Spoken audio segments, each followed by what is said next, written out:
2 janvier 2024 mbégte la encore une fois ñu ñëwaat 12 minutes chrono di koy wéyal comme ni ñu ko doon defee ci at bi ñu génn daal di leen di ñaanal atu jàmm atu 2024 boo xamante ne dafay ànd ak xéwal bu sawan baawaan 12 minutes chrono dañ ciy dellu siwaat ni ki tey jile am mbégte daal di dalal gan gi nga xamante ne mu ngi wuyu turu Mamadou Gueye nekk responsable bu bureau politique bu RSE boo ko déggee mbokk yi mooy renaissance sociale pour l'émergence mbégte la ñu dalal la tey suñu plateau 12 minutes chrono. monsieur Senghor ñu ngi lay fay di nuyu ñëpp ñi nga xam ne ñu ngi ñuy seetaan di jiital tamit suñu nuyoo le président du mouvement Ibrahima Salem Cissé di nuyu waa RSE yëpp. di la remercier encore ci invitation bi waral suñu teewaay fii tey. macha allah Mamadou Gueye moom mooy responsable wala bokk ci responsable bureau politique bu RSE sànq wax naa ko RSE jëm ci wàllum émergence renaissance sociale émergence déggoon nañu fii plan Sénégal émergent encore une fois yoonu yokkute et jusque là gisaguñu émergence ci Sénégal. gisagoo émergence ci Sénégal. da nga gis émergence. mais boo waxee ni gisagoo émergence ci Sénégal loolu vraiment c'est une affirmation. affirmation boobu boo ko waxee man dama lay wax yow lan mooy émergence. émergence bi fan la nekk ak ci lan. bon parce que dafa am ci lu ñu koy dippee plan Sénégal émergent c'est un plan Macky Sall je pense que jot nga déglu discours am 31 décembre. dinañu ñëw ci discours mais d'abord ci plan Sénégal émergent d'abord ci émergence bi ngay wax. ci ban fànn ban point essentiel nga gis émergence bi nga. c'est l'émergence économique c'est le développement social c'est le développement culturel dafa c'est la stabilité politique bëri na fànn yoo xamante ne nii maanaam loolu damay tënk c'est juste le bilan de Macky Sall de ces 12 dernières années c'est toutes les réalisations qu'il y a eu à faire. d'accord loolu donc émergence mënu ko weesu. à vous entendre parler. waaw jamono ji Sénégal am na émergence. mu ngi am émergence parce que c'est un programme c'est un plan boo xamante ne nii day di évoluer en fonction de fi ñu fekk dëkk bi ak fa ñu ko bëgg a jëmee parce que c'est un plan qui se buy daw ba def nañ bilan am bu defee bu près bilan baa ngi waaj a génn suupa jot na am lu mu ci wax ci discours bi ci laa bëggoon a ñëwaat donc loolu ku ko gis vraiment soo bëggee boo nangoo dëgg di nga xam ni kooku émergence mënu ko weesu. d'accord mais par rapport ak émergence bi ngay wax xam nga sànq da nga wax émergence économique mais est-ce que le Sénégalais en tant que tel mu ngi sentir émergence bi ngay wax maanaam ay chiffres la ñu koy annoncé mais est-ce que chiffres yooyu askanu Sénégal maanaam bu ñu xoolee diggante 2012 ak léegi askanu Sénégal ki nga xamante ne téeméer la yoroon 2012 dundee ko est-ce que léegi bu yoree téeméer mën na ko dundee est-ce que loolu tamit signe d'émergence la. bon xam nga bu fekkee da nga wax ci chiffres yaa ngi wax ci wàllu croissance économique on est parti d'un budget de 2344 milliards à un budget de 7003 milliards de 2012 à 2023 maanaam diggante 1960 ba 2012 budget bi mu ngi toll ci 2000 milliards Macky Sall ci 12 ans yi nga xam ne mu ngi nekk sunu président yóbbu ko ba 7000 milliards maanaam fois 3 kooku émergence ak croissance mënu ko weesu donc tey jii nii su fekkee da nga bëgg a ñëw nag ci ressenti wu Sénégalais yi kooku c'est qui est différent qui peut être différent de la croissance économique loolu ça va plus si dans l'ordre des mentalités. oui mais croissance économique bi citoyen bi ñoo koy sentir. mais naturellement tey jii nii soo doon croissance économique mu ngi nekk dëpp ci ay infrastructures mu ngi dëpp ci bëgg a faju dem hôpital ñu faj la mu ngi dëpp si nga nekk entrepreneur bëgg a am ay accès ci ay fonds FONGIP nekk fi DER nekk fi. mais malheureusement FONGIP mu ngi fii DER mu ngi fii ak yeneen i mbir comme yi nga koy waxee ay 3FPT mais encore une fois est-ce que askanu Sénégal ñu ngi ciy sentir seen bopp dëggantaan. mais loolu c'est je pense que su fekkee da nga. on parle de quelques 450 milliards. ci li nga xam moom mooy maanaam. programme xëyu ndaw yi mais est-ce que réellement la jeunesse sent ces programmes ci li nga xam moom mooy. épanouissement ndaw faut me laisser développer ci loolu c'est-à-dire tey jii nii su fekkee yow tu penses que la jeunesse ne le sent pas ça c'est ton avis mais tey jii nii. DER ak 250 000 bénéficiaires si DER. 400 000 yoo xamante ni nii tey jii nii formation yu ñu joxe ci 3FPT kooku c'est des chiffres non négligeables loolu ce sont des faits. c'est maanaam loolu lu leer la maanaam nekkul ci ay on n'est pas dans l'ordre de l'émotionnel. Ça c'est des faits réels des chiffres yoo xamante ni nii réalisation wu Macky Sall la donc maintenant mënuñu am nga Sénégal dafa nekk dëkk bu nga xamante ni quand même on reporte tout sur le président. tey jii nii c'est au niveau mondial dafa am ci jot a jaar ci mbasu Covid 19 mu nekk loo xamante ni dafa attaqué économie wu dëkk yépp sur le plan international y a pas que le Sénégal la. Bien sûr. ñu jógee ci loolu am ay guerres yu bëri yu xew au Moyen-Orient ay problèmes yu bëri am fa ñu jógee ci loolu dem Russie Ukraine mu ay sanctions dal ci kaw Russie ak yeneen bloc yoo xamante ne nii tey jii nii ay engrais lu bëri fa la doon jógee blé loolu yépp ça se répercute sur le coût de la vie. kooku ça n'a rien à voir ak Macky Sall c'est pas lui moom moo créé loolu maintenant il l'a bien géré je pense que on doit juste être reconnaissant dans ce sens mais di sànni di ko critiquer si loolu c'est ne pas être reconnaissant. D'accord, ne pas être reconnaissant. Le président Macky Sall def na discours comme ni mu ko faral di defee à chaque fin d'année. Ouais. D'ailleurs ça a été un discours historique puisque c'est la dernière fois qu'il s'adresse normalement en tout cas à la population sénégalaise qu'il a élue en 2012, qui a eu confiance en lui, renouvelée en 2019. Ouais. Alors, bilan, adieu, est-ce que réellement Macky li nga doon xaar yow moom nga indi ci kanam? C'est un bilan exceptionnel. Nul n'a fait mieux.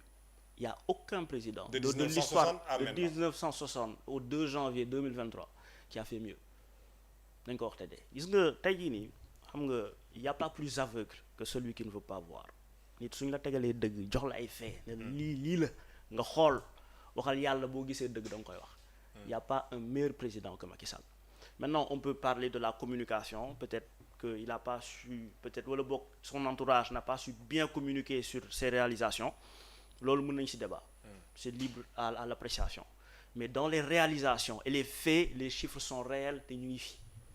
C'est le meilleur président de l'histoire. Mais d'accord jamono jooju Karim Meïssa Wade moom il a peint en noir li nga xam ne moom mooy discours Macky Sall il a peint en noir les réalisations de Macky Sall est-ce que justement vous pensez que Karim Wade a bien fait est-ce que justement c'est d'ailleurs même la position que vous attendez de Karim Meïssa Wade opposant farouche d'ailleurs du président Macky Sall? Non, moi je le considère déjà pas comme un opposant. C'est-à-dire? Moi au départ je pensais que c'était plus une comédie parce que dama foogoon ni AI moo ko intelligence artificielle moo defar vidéo bi parce que quand même le Sénégal c'est un pays curieux. kooku c'est quelqu'un boo xamante ni su tegee tàngam Sénégal on devait lui faire payer tout l'argent qu'il nous doit yóbbu ko kaso. 138 milliards. Exactement, c'est ce qu'il nous doit. Donc vous réclamez à ce que Karim Wade rend l'argent maanaam mu fay xaalis bi nga xam ne ñoom la ñuy wax. C'est ça, donc c'est pas un opposant, c'est pas quelqu'un qu'on doit même mettre à la télé. waruñu sax toog ci fi Sénégal toll. ci 2024. ñuy waaj a am pétrole di am ay perspectives économiques yu dëgër. am candidat bu mel ni Amadou Ba di tudd Karim Wade. Amadou Ba, c'est votre candidat. Ouais, c'est le choix cohérent. Bon, je vais commencer par benn aphorisme Frantz Fanon qui dit que chaque génération doit, dans une relative opacité, affronter sa mission, la remplir ou la trahir. La mission de cette génération-ci, c'est le choix cohérent de février 2024. Mooy Amadou Ba. Parce que c'est l'architecte du plan Sénégal émergent et on ne peut pas trouver plus compétent, plus juste, plus droit que Amadou Ba. Mais pourtant du ñi nga xamante ne ñoom la ñu ànd ak ñoom ñu bëri gisuñu loolu ku ci mel ni Aly Ngouille Ndiaye ku ci mel ni Boun Abdallah Dionne ku ci mel ni Mame Boye Diao jàpp nañu ne Amadou Ba ne peut pas être l'homme idéal pour le Sénégal moo tax ñu génn coalition Benno Bokk Yaakaar. dama ne dafa am benn kàddu ci anglais bu naan birds of a feather flock together maanaam ce qui se ressemble s'assemble. loolu ça sous-entend que ce qui ne se ressemble pas ne s'assemble pas. C'est-à-dire maanaam caaxaankat yi mënuñu ànd ak moom. caaxaankat yi Amadou Ba ou bien Aly Ngouille Ndiaye. Aly Ngouille Ndiaye. caaxaankat la wax mais pourtant depuis 2012 gis nañu compagnonnage bi nga xamante ne ànd nañ ko. waaw non attention lui c'est un homme d'État c'est quelqu'un boo xamante ni Amadou Ba on parle d'Amadou Ba Aly Ngouille Ndiaye on va pas trop perdre de temps dessus. Amadou Ba c'est un homme d'État c'est quelqu'un bu nga xamante ni nit dañ koy jox ay tâches c'est un fonctionnaire de l'État ba mu koy nekk mu liggéey ko en tant que ministre mu liggéey ko. fépp fu mu jot a jaar def na fa ay jéego yoo xamante ni il a gravé son nom ci service boobu noonu donc suñ ko mënul nekk en tant que ministre des finances ou le premier ministre di dem en confrontation directe avec peut-être les idées du président Macky Sall mais en soi c'est pas quelqu'un qui s'accompagne de Aly Ngouille Ndiaye. Donc jàpp nga ne Amadou Ba. maanaam récréation moo leen boole bokkuñu classe. D'accord alors ñi nga xamante ne amuñu yaakaar ci Amadou Ba. Déjà, certaines personnes te disent que Mossoul gagne parcelle, entre autres. Politiquement, est-ce que vous pensez qu'Amadou Ba porter le plan Sénégal émergent? Est-ce que vous pensez qu'Amadou Ba peut faire le poids face à ses adversaires politiques? Bon, Ousmane Sonko, Amadou Ba, déjà, entre autres. Bon, Ousmane Sonko, je pense pas qu'il aille déjà aux élections, mais déjà, si on parle du plan Sénégal émergent, Amadou Ba, c'est l'architecte du plan Sénégal émergent. Macky Sall, yoonu yokkute la indi, Amadou Ba moo indi le plan Sénégal émergent. Donc c'est moo tax ñu ne RSE, le choix cohérent. C'est ça la réalité. Donc maintenant, si on parle de la politique, déjà il y a l'appareil politique du Benno Bokk Yakaar, qui est la mouvance présidentielle.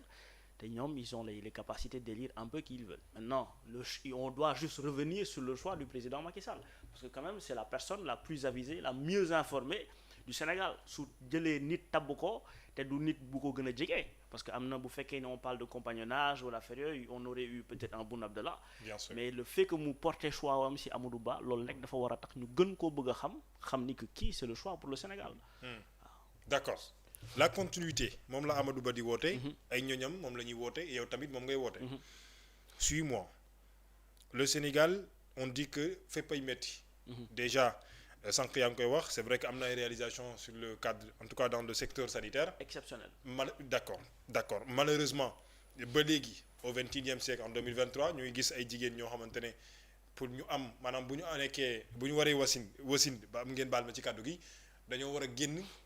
nekk ci saret dem ci yeneen ay village wala dem ci ay l'hôpital loolu nekk benn gëkk-gëkk am na ay diwaan yoo xamante ne amuñu ndox ay diwaan yoo xamante ne l'accès universel à l'électricité comme l'avait dit le président Macky Sall jusque là absolument rien en fait je veux dire nekkul loo xamante ne c'est réalisé ou loo xamante ne gis nañu ko beneen bi mooy on voit la situation actuelle ci lu jëm ci immigration irrégulière des jeunes désespérés. Est-ce que continuité boobu ngeen di laaj est-ce que continuité boobu ngeen di défendre? Bon déjà il faut toujours comprendre que état continuité la c'est-à-dire peu importe ku mën di ñëw su ñëwee day xool li fi Macky Sall def mu continuer ko Amadou Ba la continuité ça veut pas dire que il va faire la même chose que Macky Sall. C'est-à-dire il aura sa touche personnelle. ñëw xool li nga xam ni jot nañ koo def ci plan Sénégal émergent et il est le plus avisé. Indégul touche personnelle de jusque là il est sous l'ombre de Macky Sall. Il ne peut pas en tant que premier ministre quand même il faudra le dire. Oui mais quand même il faut ñu fàttali aussi que au-delà de premier ministre il est le candidat aussi il faut qu'il s'affiche normalement devant. Non s'afficher et ne pas amener sa touche personnelle je pense on parle d'État on parle de gouvernement on parle de réalisation il peut pas le faire en tant que premier ministre. En tant que premier ministre tu suis les ordres du président et c'est ça la réalité. Maintenant étant l'architecte du plan Sénégal émergent 2024 suñ ko falee ci février bi il va venir apporter sa touche personnelle ça c'est un fait c'est un point maintenant su fekkee ni dañu bëgg a wax si peut-être qu'il y ait toujours que immigration bi nekk un point que dans la santé tamit ñu mën ci relever quelques gàq-gàq la réalité c'est que Rome ne s'est pas fait en un jour c'est-à-dire ñun Sénégal ñoo tàmm les présidents wala bokk les candidats qui viennent nous dire que dañuy créer machine u domoda xam nga il faut qu'on soit un peu plus sérieux dans notre manière d'appréhender les sujets d'ordre étatique et un peu les réalisations de l'État dafa am loo xamante ni continuité la da nga koy commencer bu ñu yaa ngi doon wax ci wàllu électrification on est passé de 26% à 97% quand même c'est exceptionnel voilà d'accord beneen ponk bi ci lu exceptionnel boobu ngay wax mais c'est exceptionnel aussi de voir dans un pays comme le Sénégal l'université soit fermée il y a de cela 6 mois aujourd'hui. Oui mais loolu exceptionnel la. mais est-ce que gis nga ne autorités yi ñu ngi ciy def ay jéego. Attendez mais la réalité c'est que quand même ça il faudra le comprendre c'est pour la stabilité du pays. Qu'est-ce qui est pour la stabilité du pays. mais tëj bi ñu tëj université bi. non pas tëj bi en tant que tel en soi mais c'est plus pour ne pas se mettre dans une situation boo xamante ne nii le pays parce que on ne peut pas accuser le président de ça. On accuse l'opposition qui mène une campagne de désinformation auprès des jeunes. C'est-à-dire bëgg leen utiliser comme un bouclier. Pour seen ay agissement bu ñu defee seen yenn affaires yi ba pare des choses qui ne sont pas peut-être pas catholiques utiliser les jeunes. Alors vous êtes pour la fermeture de l'université alors. Non je ne suis pas d'accord ñu tëj université bi. C'est une situation que je déplore. Il faut se dire la vérité. Mais c'est-à-dire face à des situations ponctuelles il faut prendre des décisions. Le président c'est un grand chef d'État. C'est un grand homme d'État. Et il va prendre des décisions boo xamante ni ça assure la stabilité politique du Sénégal. C'est tout à fait normal au vu de la situation. Non en vue de la situation moi je pense que c'est tout à fait légal légitime de tëj université yi. Alors demain nee nañu dañoo bëgg a def université en fait faculté des lettres et sciences humaines ay cours yoo xamante ne en dehors de l'université. Est-ce que cela aussi honore exactement l'enseignement supérieur du Sénégal? Est-ce qu'une alternative? Des gens, des opposants, des éléments de l'opposition ont influencé des jeunes ñu dem ba taal faculté. Quand même à un moment donné on peut pas tout mettre sur le dos de l'État état bi moo dem jox leen ay cocktail molotov pour ñu dem taal ci faculté yi quand même il faut être sérieux à un moment donné c'est la situation actuelle du pays c'est là où nous en sommes kooku on peut pas mettre ça sur le dos de l'État on met ça sur le dos de l'opposition parce que ñoom ñoo leen influencé te ñoom ñoo ko def.